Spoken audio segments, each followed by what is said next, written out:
Campo da calcio negato dalla parrocchia alle giovani atlete dell'Under 15 del calcio Meolo perché la comunità non è pronta, a cosa non si è ancora capito, ma quel che è certo è che la questione sta sollevando un vespaio di polemiche.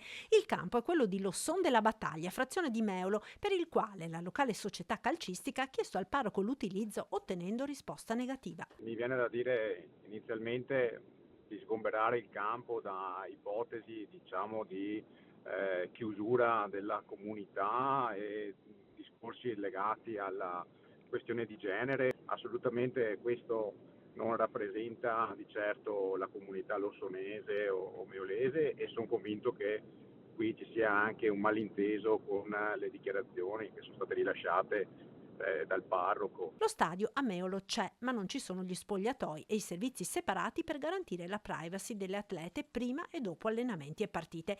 Il sindaco auspica in una soluzione anche alla luce del notevole interesse che il calcio femminile sta riscuotendo tra le giovani del territorio. Quest'anno è la prima volta nella storia, diciamo, di Meolo che una squadra di calcio femminile si iscrive al campionato e quindi si necessitano determinate strutture per garantire il regolamento e comunque anche giustamente da privacy la gestione anche degli spogliatoi. Dopo il no della parrocchia, l'amministrazione comunale ha trovato comunque una soluzione provvisoria.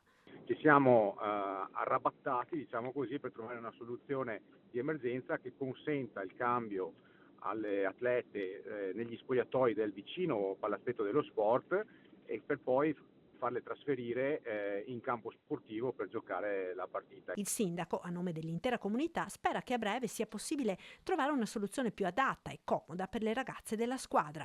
Spero però che ci sia nel breve un passo indietro anche da chi ha detto questo no, secondo me, troppo alla leggera, che ci ripensi quantomeno.